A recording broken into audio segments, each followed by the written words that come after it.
Real talk tayo. Paano kung sabihin ko sa'yo na eating fat does not make you fat?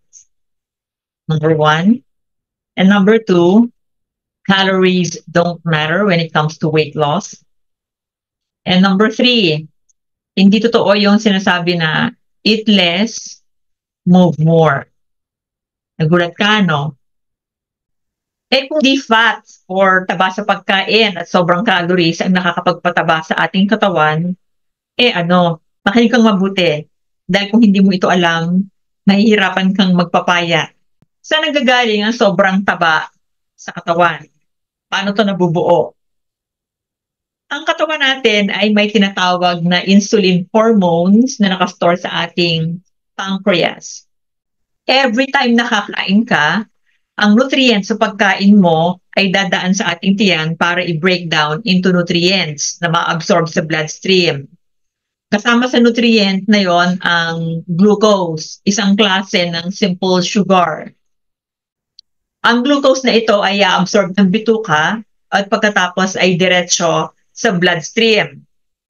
Magta-travel ang glucose papunta sa body cells. Kapag na-absorb sa bloodstream ang glucose, tataas ang blood sugar. Kapag tumaas ang blood sugar, magbibigay ito ng signal sa pancreatic beta cells at magre-respond naman sa pamamagitan ng pag-release ng insulin.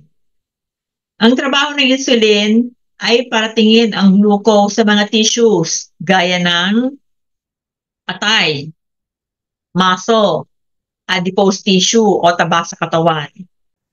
Ang insulin ang tumatayong susi ng glucose sa cell para makapasok ito at magamit bilang energy. Ginagawang stable ng insulin ang blood sugar natin sa katawan. Yon ang kanyang trabaho. Para mas maintindihan, ihalin tulad mo na ang insulin ay isang delivery man. Magdi-deliver siya ng package sa bahay mo. Pagbubuksan mo siya ng pinto, tatanggipin mo ang delivery at gagamitin mo yung package. Ano ngayon ang kinalaman ng scenario na yon sa pagtaba at insulin? Ang insulin ay isang fat-storing hormone. Fat-storing hormone.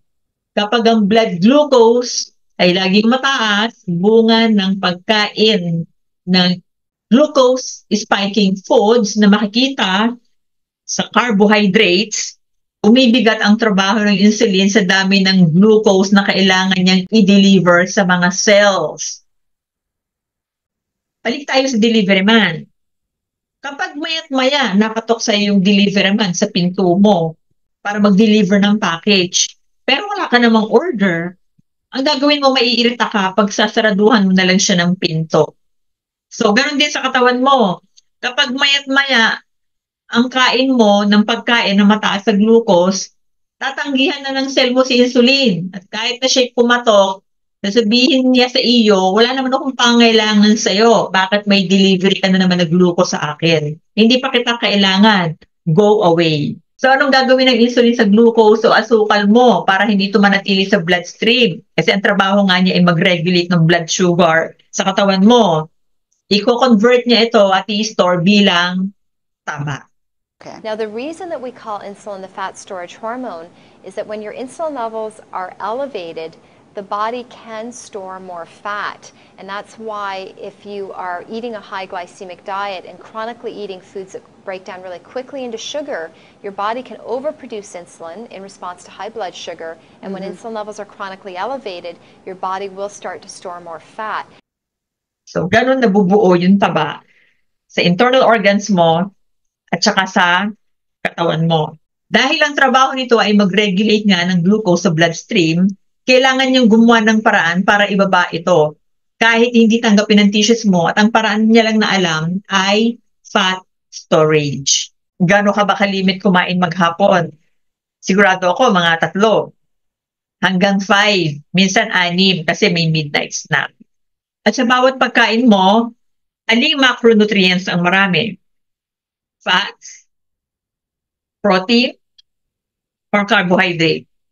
Sa mga Pinoy, mataas niyan, carbohydrate. Ang sobrang carbohydrate ay nagkukos ng elevated blood sugar. Kaya nakakapag-impact ng taba ang katawan mo. Anong mga pagkain ang mga matataas sa carbohydrate? magulat ka, at yung mga grains tulad ng kanin, mais, cereals, starchy foods tulad ng tinapay, underground veggies, ano yon, kamote, balinghoy, patatas, carrots, at iba pang natubo sa ilalim ng lupa. Sugary drinks, junk foods, ultra-processed foods, kasama ang fast foods, at prutas na mataas ang glycemic index or GI na tinatawag. At syempre, kasama din ang alcoholic drinks. Hanggat ito yung kinakain mo araw-araw at mayat maya, bumilang ka ng ilang taon, may bubukol na dyan sa tiyan mo, pati sa ibang bahagi ng katawan mo. At syempre, nauunang nabubuo ang taba sa paligid ng internal organs katulad ng atay.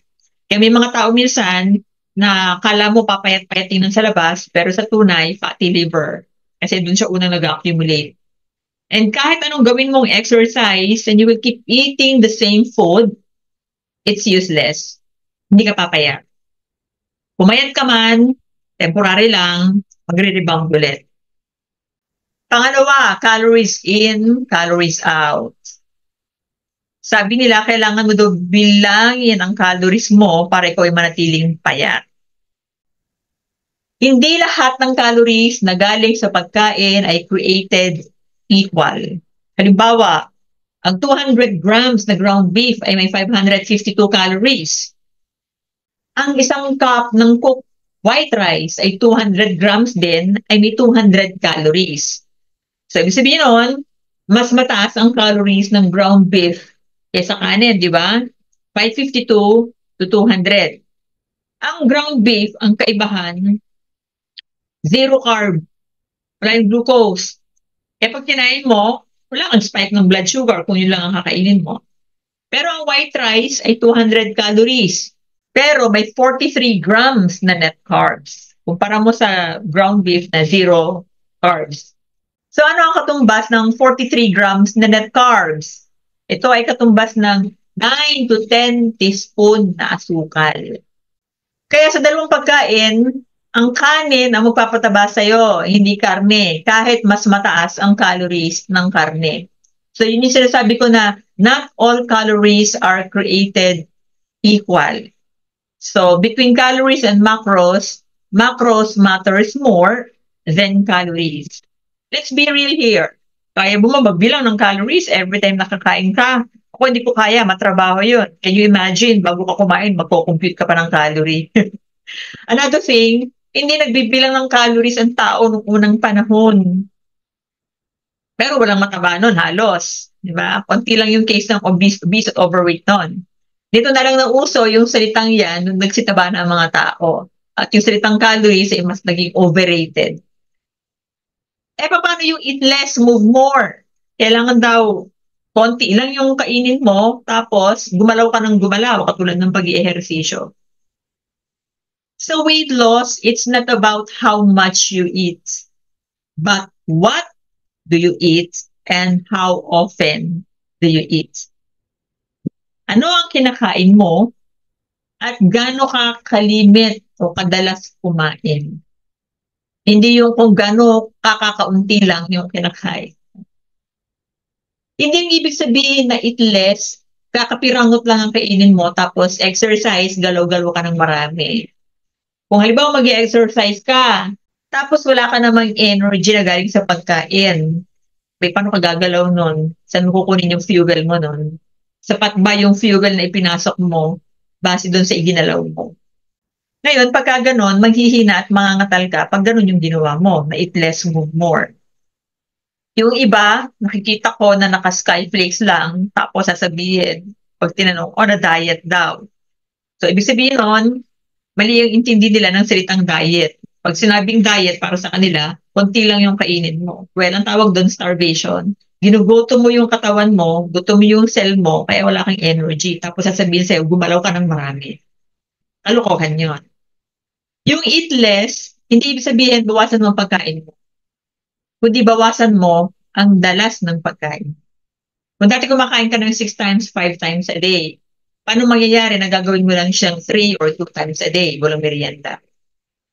Kung dati nagmimerienda ka, tingnan mo, baka pwedeng wala na. Ngayon, sabihin mo, hindi, magugutom ako. Paano mo yan magagawa? Diyan papasok yung klase ng pagkain na kinakain mo. Tulad ng sabi ko kanina, ano yung klase ng pagkain na kinakain mo? Kung ang kinakain mo ay carb-loaded, loaded with carbohydrates, imposible na hindi ka kumain mayak-maya. Dahil ang high carb na food ay nagpo-promote ng addiction. Addiction to food itself and addiction to eating all the time. So kung halimbawang low carb naman ang gagamitin mo, baliktad, instead na high carb, matagal ang gutom mo. Hindi masyado o baka wala ka na rin merienda dahil busog ka. Sa bawat meal, for example, breakfast, lunch, or dinner, kain ka lang ng low carb foods until you are 80% full. Pag sinabing low carb foods, ang tinutukoy ko doon ay yung real, whole food. Yung halos walang ingredients, just the food itself. And then pakiramdaman mo ang sarili mo kung gutom ka. Pag hindi, kung gutom, do not eat. Kailangan bang kumain ng tao para lang masabing may merienda kung busog ka naman? Just listen to your body. Hanggang dumating yung time na kaya mo ng dalangan ng pagkain dahil busog ka pa rin. Hindi ibig sabihin nun na meron tayong tinatawag na merienda, agahan, tanghalian, hapunan. Kahit hindi talaga gutom, kailangan mong kumain. That way, namamahinga ang katawan mo sa pagkain pero hindi ka gutom. To summarize, ang insulin, ang fat-storing hormone na responsible sa pagtaba mo. At ang dahilan nito ay excess carbohydrate sa bawat kinakain. Number 2, hindi excess calories ang salarin sa pagtaba mo. Hindi rin totoo yung salitang calories in, calories out. Hindi yun effective sa weight loss. Do not count calories.